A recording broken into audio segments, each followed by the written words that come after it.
welcome to Sports and Soppressata. I am Leo Stoya, and we have a great show coming up for you this Tuesday morning. And oh wow, is there so much sports to talk about in such little time? We got to get started. There's players signing contracts, people moving places, and the NFL season is just around the corner.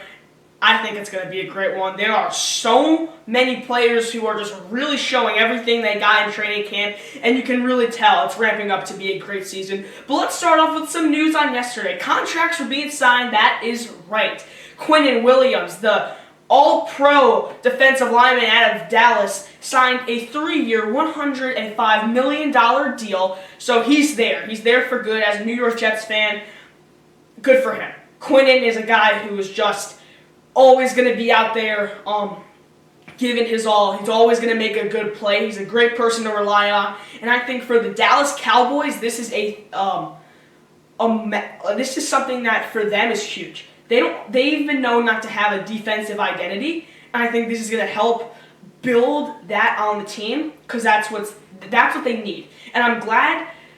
I don't know if it's a good idea to sign into a big deal because Dallas always has problems with money and signing players to big deals and then having no money left for the other role players. So I hope it goes well because I love Quinnen Williams and I think he's going to do great there. But at the same time, I'm a little skeptical on how much money they paid him and how much money are they going to have left over to spend on a defense. But we're all going to see what happens later in the season. To some other sports news, Teddy Bridgewater has officially retired. He is retired. That was a big thing yesterday with him retiring, so he is officially retired, so he's out of the books. But there's also one more thing, and that is Aaron Donald. Is he getting back onto the field? We're going to find out because he practiced last week. No pads, nothing, just a workout with the Rams. And I think the biggest skeptical about him has been, will he sign a contract? Because Myles Garrett is on the Rams now. One of the best defensive players in this generation of the NFL. And then Aaron Donald has been dropping some hints that he's going to come back when he's one of the best defensive players of all time back to the Rams to play with Myles Garrett, which would be the best defensive line duo I believe we have ever seen in the NFL. So for him to go there, for him to work out, I think he's dropping huge hints, and I would love to see Aaron Donald back in the league and just causing chaos with Myles Garrett. I think that is something that I would love to see, and I think it's going to happen. I don't think he will sign a contract before week 1. I think it's going to be after week 1, signs the contract, and then Aaron Donald is back in the league making his NFL comeback. Now, there's always the people who are going to be like, well, he's not going to be good. He's going to be good, okay? He is still, he's not young, but he retired at a young age for a player who was doing some amazing things.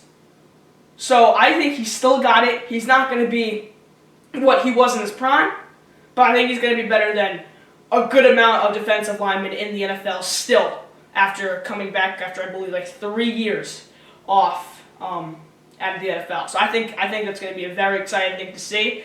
Now, you're also going to see some things about fighting. Some players are throwing hands at training camp, and the players that are throwing hands are players you don't think would be throwing hands. That is right. Kirk Cousins and Max Crosby get into a little scrum at practice. I think this is hysterical. They're on good terms now, which is great, but when I heard that Kirko Chains was throwing haymakers at practice, it got me a little riled up because that's good for Vegas. You have a guy who's a very mellow, very chill guy, allowing himself to really show how tough he is to one of the scariest people in the NFL within Max Crosby. Max Crosby, if I am a quarterback and I'm seeing him over my offensive line, I am scared. So for Kirk Cousins to go out there and show up to Max Crosby, I think is great for Vegas to see, okay, we have a quarterback who we didn't think was going to be that dog, and he is now. I think that's going to matter. I do think there's going to be playing time to fight with in Vegas with Fernando Mendoza and Kirk Cousins. So I think what Kirk Cousins did is not good because you don't want to see your players, fighting each other. But I think it's going to be one of those things that shows Vegas that okay, we have a guy who's a dog. Crosby, when they came back after their practice suspension, they said we're on good terms now. Gave each other the dap up and a little head tap, but and I think it's great. Kirk Cousins also had his best day of training camp yesterday, which is also a good sign. So he's riled up after a little scrum, and now he's throwing some great passes and really showing his athleticism for an old quarterback too. He's not on the younger side; he's on the older side, and I think this is going to be huge for him if he wants to, keep on playing in Vegas. To some more sports news, let's talk about the MLB. There is a lot to talk about as the postseason is just around the corner. Teams are fighting for big moments. Let's take a look at the standings. Leading the American League East is the Tampa Bay Rays, followed by the New York Yankees and the Boston Red Sox. When I'm looking at this division, this used to be, I feel like the American East is a division that is either really good or really okay? Baltimore and Toronto have not had their best seasons, and these are two teams that you usually see in the hunt around the playoffs. They're not even close. As for the Yankees and Boston, the Boston Red Sox have been extremely hot. Don't let that 8 games back fool you, because they could easily turn that around. The Yankees. As a Yankee fan, I'm very worried, and I'm a little fed up with some of the decisions we made at the trade deadline. Now, obviously, you cannot make every decision. You can't get every single player you want, but you at least need to try to get some more people. What I saw is just another reason why Brian Cashman needs to be fired.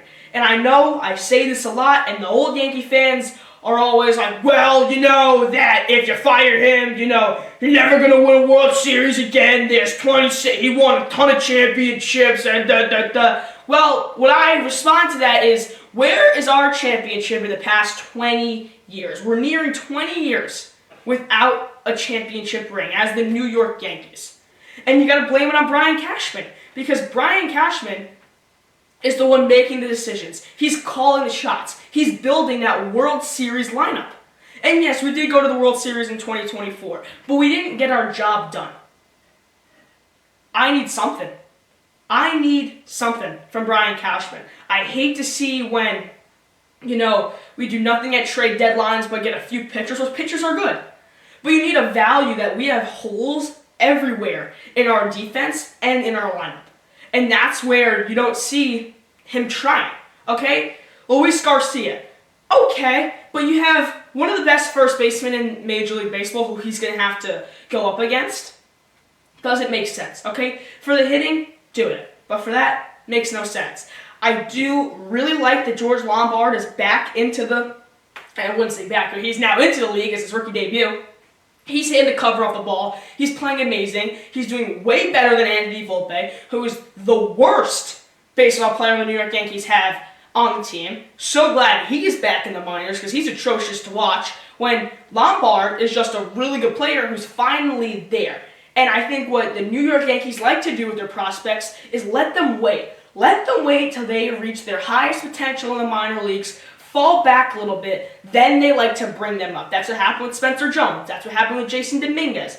Now, there's either two things you can do with a red-hot prospect. You trade him for any single player you want in the major leagues, or you bring him up and hope he has an amazing career.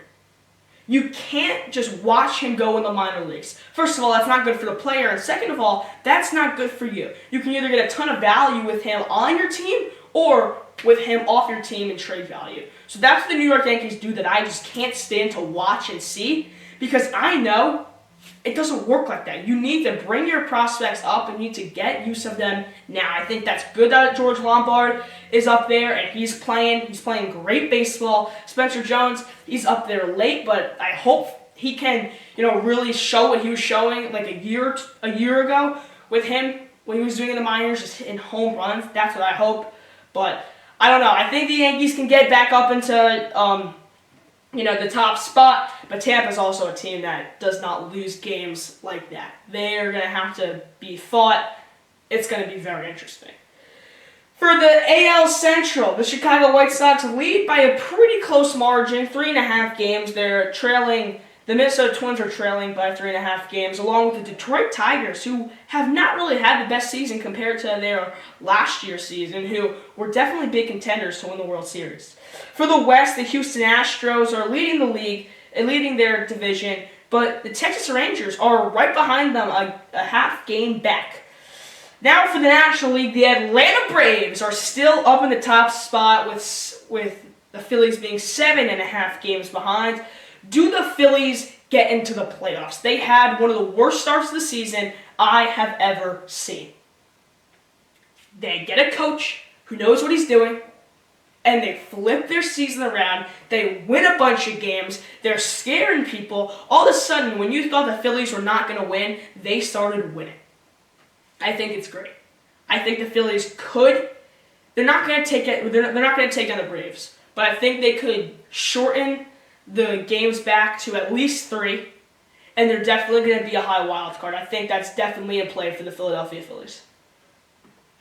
For the Central, the Milwaukee Brewers, with the Cubs trailing behind them by 5 games, this is really the only competition they've had in the league. I think it's a very interesting division when good, but I think Milwaukee's going to keep their lead and be a 1 seed in the playoffs. The Pittsburgh Pirates, I just want to go to them real quick because I thought they were going to have a better season than they're having, right? They are, just under 500, and I thought they were going to be way better. They got a little hot at the start of the season. They have a very good lineup with young talent. They just can't pull it together. I think this year was the year for them to really kind of ramp it up and really show the league that they are a good quality team. Not a team that's going to go win some games in the World Series, but a team that's going to show some people that they're not bad, and they're going to make some drama when it comes to this time of who's going to make the playoffs and who's going to not. So I wish we could have saw more out of them because they have some fun players and good people to watch in that team. So it was sad, but I thought they were going to be a lot better. For the West, Dodgers obviously leading by a big margin of 7.5 games to the Arizona Diamondbacks, with the San Diego Padres just 1 game behind the Diamondbacks and the Dodgers. So a lot is going on in the MLB. It's going to be very cool to see how this is going to shape out to a great playoffs, hopefully. Players are doing great in the MLB. The NFL season is just around the corner. A lot of preseason games this week. It's going to be amazing. I am Leo Soya. You're watching Sports and Soppressata. Have a great day. We will be back here live on Wednesday, August 12th. How you doing?